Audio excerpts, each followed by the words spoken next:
Okay, now I'm gonna start tackling my top of my China hutch. I've already painted it white, pure white with Annie Sloan, and I've tried a technique and it's very subtle. I've done it on this half of the cabinet. I have not done it on this half yet. And I'll take a picture of the close-ups. But I did antique. You can see the dirtiness on the inside. I'll insert some close-up pictures for you. I'm working out here at night, and so I just wanna continue working. I've done half of it, and I love how it's turning out. I did a clear, one clear layer of Annie Sloan's clear wax last night. It dried, and now today, it doesn't matter if it dries or not, but I just put it on the night before. So tonight I'm doing the dark wax, and I'm doing something a little different. Now I have been trying to look for ideas to work on the black wax or dark wax. I'm actually, for the first time, using Annie Sloan's black wax. And I've used black glazes, but I haven't used black wax. As you can tell, I just started digging into it. However, I use the Annie Sloan's clear wax all the time. Okay. So I keep two separate little bowls next to me. This one's got clear wax in it. This one's got black wax in it. And I did add a little bit of clear wax to this just so it goes a little bit further and it lightens it up a little bit, but not much. It doesn't really make a difference. But so I do have clear wax. I know there's black on the edges, but you'll see why. I have clear wax there, I have black wax here. I am not using a paintbrush. I'm using one of those Scotchbrite pads, and it's because I didn't want a huge difference. Now, like you know, I'll show you a close-up picture. This is pretty white. It's been distressed, it's been clear waxed. This has been made to look a little bit more dingy. It aged it. Oopsie, it aged it. And so I've already done this side. I'm gonna do this side now. And I'll do it with the doors closed for now. Okay, the first thing I'm gonna wanna do is I'm just going to dip the top of my, my sponge, just tap it very lightly. I mean, like barely tap it. I mean, you can see up here in the corner, it's pretty much only, that little edge there is all that has wax on it. It's, I mean, very little. You can dab it off and see not much comes off of it. Because I'm going for subtle. Okay, I gotta stand up to do this. It's hard on the knees. Okay, so this is the area I'm gonna do first. Okay, I'm just very lightly sliding my sponge so a little bit is going on the door frame there.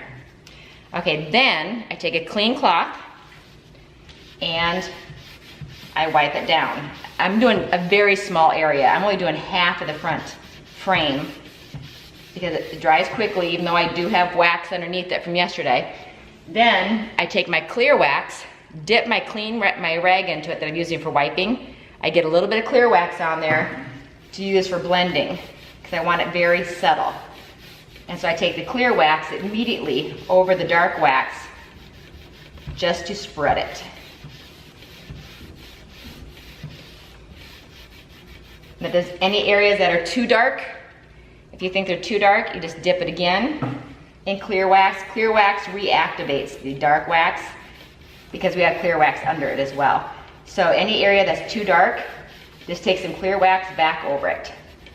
Now if you rub and remove too much, like I don't know if you can tell, you can see a little clean spot right here. I removed too much.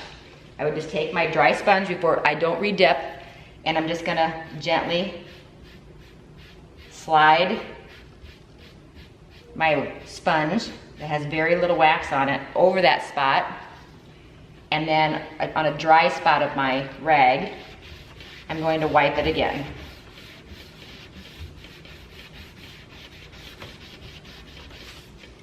And it gives it a very aged, driftwoody look without a huge, I mean, like I was scared to death to use black wax.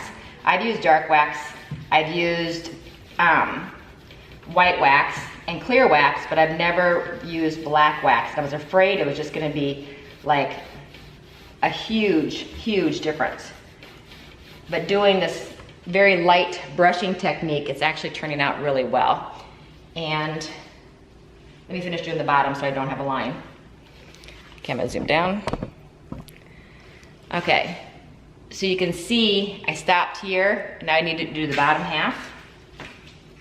I need to dip in my black wax. Black wax again, just barely tap it. Take the excess off. And just lightly drag your sponge so it's leaving streaks. Hopefully you can see those streaks. So then I'm gonna take my, since I let it sit there for a second, I'm dipping right in my wax and I'm gonna spread it. And I just put my finger, see it's taking up the black wax. I'm just using my finger inside there so I can rub where I need to rub. Like this area right here is way too dark. You can see this little line right here. I want to even that out. So just a little bit of clear wax, just so I can make that a little less pronounced.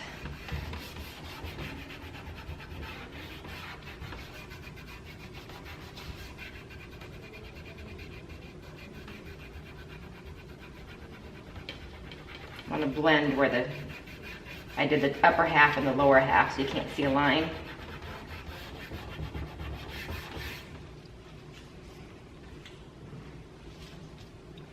I also want to make sure that this side is close to how much I did on that side. I don't want one door being a lot darker. And if it is, then I'll go over and darken that side, just so you want to have both sides fairly the same.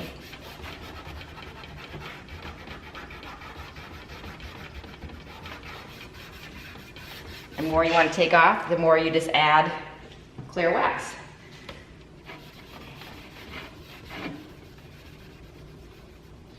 I need to change to a clean spot on my rag.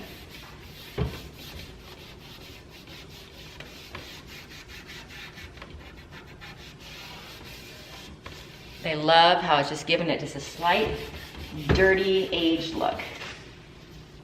Okay. I am a little bit darker on this side than I am this side, so I'm just going to take my dry sponge that has just the leftover wax on it. I'm just gonna hit a couple white spots over here just to darken it up.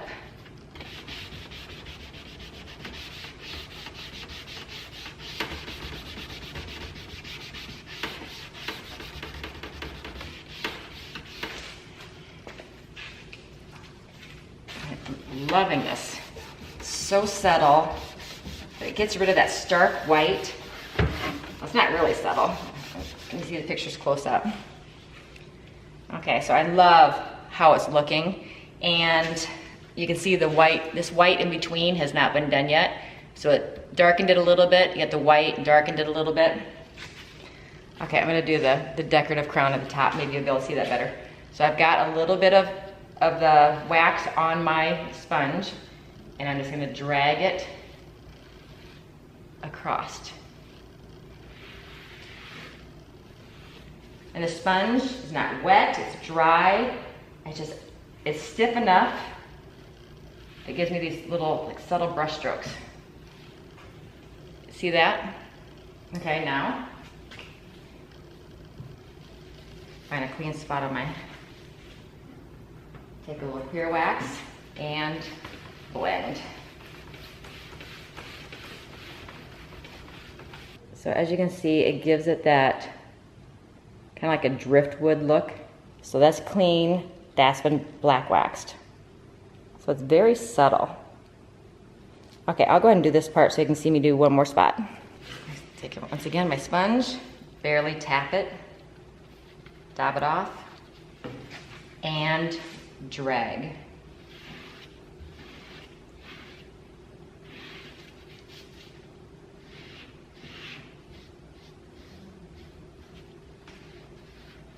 Okay, so I got that driftwood look. Take my rag, dip it into my clear wax, got a little bit on there, and blend. And I don't do circular motions, it's all back and forth with the grain of the wood. It's just that easy. Okay, so I'm going to finish this up and take some pictures when it's completely done. And it's just dragging a dry sponge. That's all there is to it.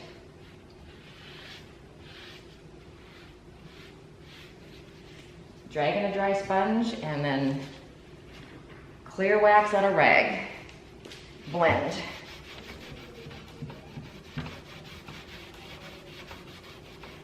I seriously was scared for like a week. I've been on Pinterest trying to find pictures of anyone who has done black wax over white, and of course every picture that was a piece of furniture that had a lot of detail. Well, there's no detail to this. This is a flat surface farm hutch, and I couldn't find anything that was white with no details. So I just decided to try this because I didn't want a huge difference, but I didn't like the stark white. And for some reason, it rubbed a lot more rubbed off than I wanted to. I must have pressed too hard.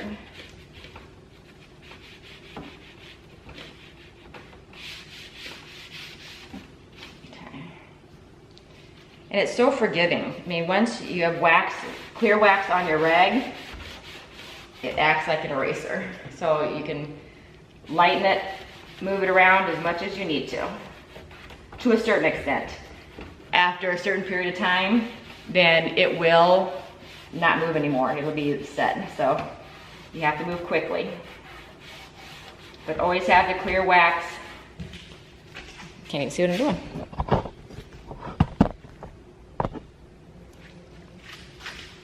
But always have your clear wax on hand next to you.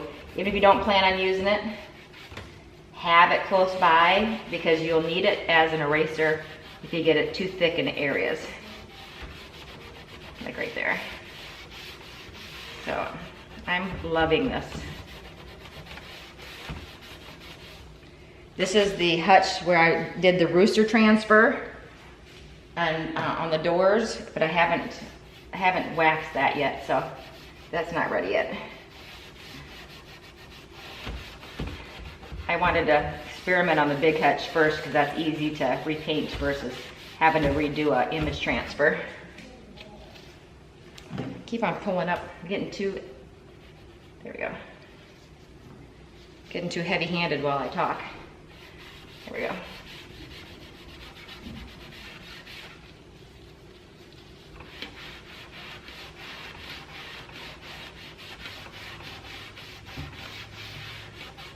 And then always step back and look at what you've done before you move on to the next, before it dries, in case, like I said, you have an area that's too heavy. Okay. I'm gonna I'll take some after pictures and some close-ups so you can see the difference, and I'll be back and show you the finished product when it's done. Okay, there it is. My finished hutch. I am so excited. I think this is one of my favorite pieces and I decided to keep it. I'm not selling it. It matches so well in here and I'm absolutely in love with it. I'm so happy I did that dry kind of waxing with the black wax. It's so subtle and it matches so well down here. So let me show you. Okay, so the hutch. I mean, we have low ceilings in here, so this is perfect. I got the hutch for free and I placed it right next to my little tray that I painted in my little vintage 1968 coffee calendar. But look at how it turned out. Oh, I'm in love with this. So there's the roosters. And I posted a picture of it and someone made a comment about, oh, aesthetically you should not have the roosters facing the same direction, they should be opposite. Well, I just wanted to point out the reason I had to do that is because there's a print on there. You can't flip the roosters without flipping the print, and then the print would have been backwards. So yes, I do have my roosters facing the same direction, but I had to do it. And you can't really tell, I don't know if the floor is clean down here or not. I haven't been down to the guest house for a few days, but I did put feet under it. There we go. Just so it looks more like furniture. So I did put feet under it and stained it, the Jacoba bean, I think it's called, to match the table right there, or the top of the hut, the base of the hutch. And then I put new knobs on. I love my knobs. I got these knobs at Hobby Lobby when they had 50% off. Nice and rustic. See, you can see that dry brushing technique I did with the sponge.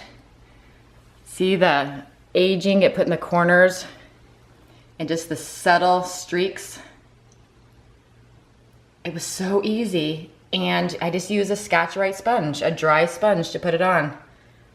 And then I took these knobs and removed the back piece of them because they're too big, and just left the knobs so at least they match.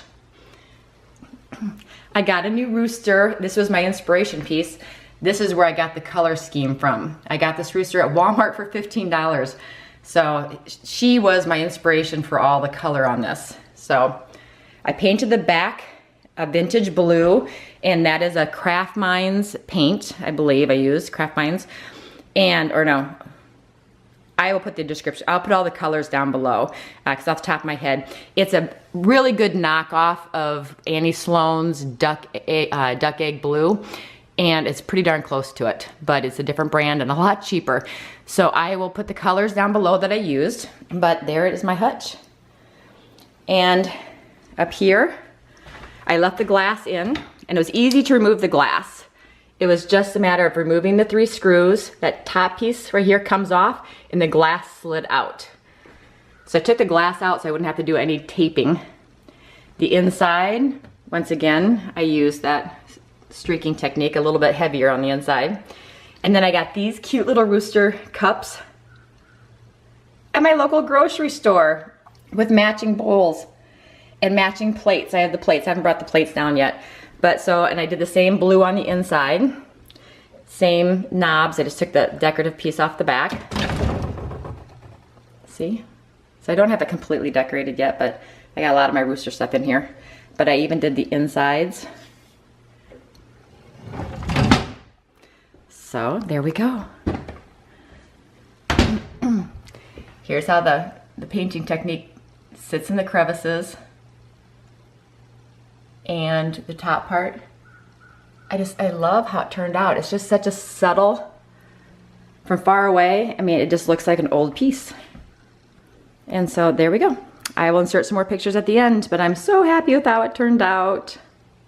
Okay, this is Amy of Fashion Toppings with another furniture makeover. Until next time, hope you have a great day.